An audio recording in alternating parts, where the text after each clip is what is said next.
जय श्री कृष्णा, जय श्री कृष्णा। मान्यता है जो महिलाएं सोमवती अमावस्या पर व्रत रखकर शिव जी की, माता पार्वती जी की और पीपल वृक्ष की पूजा करती है, उन्हें सदा सुहागवती रहने का वरदान प्राप्त होता है। सोमवती अमावस्या के प्रभाव से पति और संतान की आयु लंबी होती है। कहते हैं कि ये व्रत करवा चौथ के समान ही फलदायी माना जाता है।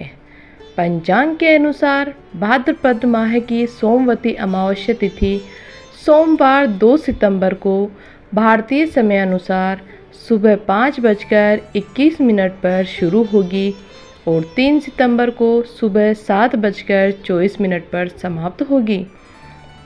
इस प्रकार 2 सितंबर को सोमवती अमावस्या मनाई जाएगी। आइए सुनते हैं सोमवती अमावस्या की व्रत कथा। एक साहूकार के 7 बेटे और एक बेटी थी। साहूकार के 7 बेटों का विवाह हो चुका था। उनके घर रोजाना सुबह सुबह एक ब्राह्मण भिक्षा मांगने आते थे। जब भी साहूकार की कोई बहू या सेठानी उसे भिक्षा देती तो वह उन्हें आशीर्वाद देते और कहते अपने पति के कंधे राज करो। लेकिन जब भी साहूकार की बेटी भिक्षा देती तो वह ब्राह्मण आशीर्वाद में कहते अपने भाई के कंधे पर राज करो। साहूकार की बेटी को यह बात बहुत बुरी लगती थी। एक दिन उसने अपनी माँ से कहा, माँ, यह पंडित जी जब भी भाभियाँ या आप भिक्षा देते हो तो आशीर्वाद में कहते हैं अपने पति के कंधे राज करो, लेकिन जब भी मैं इन्हें भिक्षा देती हूँ तो यह मुझे कहते हैं अपने भाई के कंधे राज करो। माँ बोली कि जब भी तुम भिक्षा देने जाना, कल जब वो तुझे आशीर्वाद देंगे तो मैं उनसे इसके पीछे का कारण पूछूंगी। अगले दिन ब्राह्मण जब भिक्षा लेने आए तो साहूकार की बेटी गई और ब्राह्मण से कहने लगी कि आप इसे ऐसा आशीर्वाद क्यों दे रहे हो?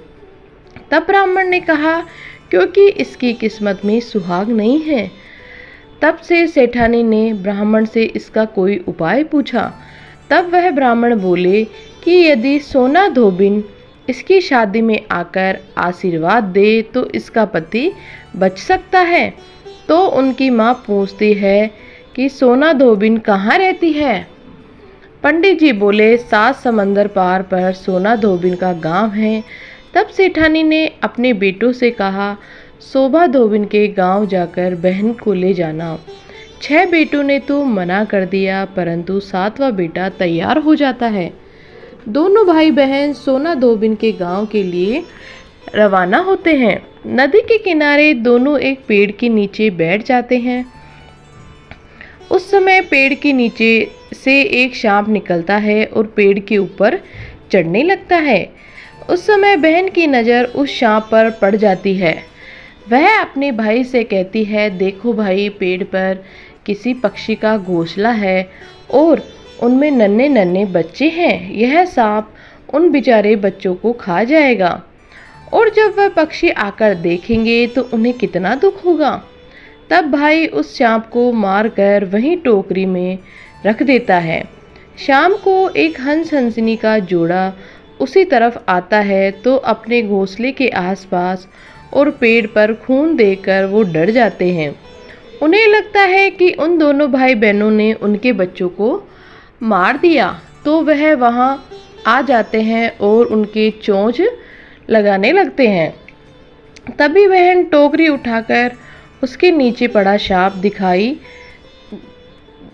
दिखा देती है और कहती है, हमने तुम्हारे बच्चों को एक सांप से बचाया है और ये खून इस सांप का है। तब हंस और हंसनी बहुत खुश होते हैं और उन दोनों को अपनी पीठ पर बिठाकर समुद्र पार कराकर सोना धोबिन के गांव में छोड़ आते हैं। सोना धोबिन का भी बहुत बड़ा परिवार था, जिसमें उसके बेटे और बहुएं सब साथ साथ रहते थे। साहूकार का बेटा और बेटी भी उसी गांव में घर लेकर रहने लगे। रोजाना रात को साहूकार की बेटी सोना धोबिन के घर जाती और खाना पानी साफ सफाई, घर के सभी काम करके सुबह होने से पहले अपने घर वापस लौट आती थी।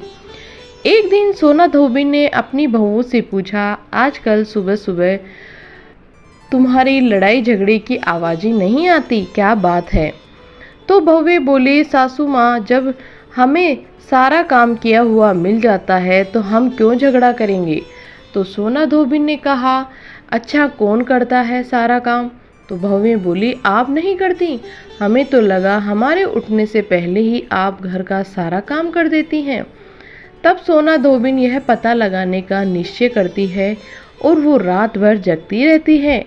जब साहूकार की बेटी आई तो सोना धोबिन ने उसका हाथ पकड़ लिया और पूछने लगी, कौन हो तुम और मेरे घर का सारा काम तुम क्यों करती हो? तब साहूकार की बेटी ने बोला, सोना धोबिन को सारी बात ब्राह्मण की बता दी और कहा, यदि आप अपनी सोमवती अमावस्या का फल मुझे दे दो तो मेरा सुहाग अमर हो जाएगा। सोना धोबी ने उसकी बात मानते हुए उससे कहा, जब तुम्हारी शादी पक्की हो जाए तो न्योता भेज देना, मैं तुम्हारी शादी पर जरूर आऊँगी। इसके बाद दोनों भाई बहन अपने घर वापस आ जाते हैं और बहन के लिए लड़का ढूंढकर शादी की तारीख पक्की करते हैं। सोना धोबिन को भी न्योता भेज देते हैं। शादी के दिन फेरों के ठीक बाद एक सांप आता है और दूल्हे को डस लेता है, जिससे दूल्हा मर जाता है। तब सोना धोबिन संकल्प लेकर दूल्हे के मुंह में पानी डालती है और वो वापस जीवित हो जाता है। तभी से सोना धोबिन के साथ साथ साहूकार की बेटी और बहुओं ने भी सोमवती अमावस्या का व्रत करने का संकल्प लिया। हे सोमवती अमावस्या, जैसे साहूकार की बेटी का सुहाग अमर रखा, वैसे सबका रखना। कहानी के कहने वाले और सुनने वालों का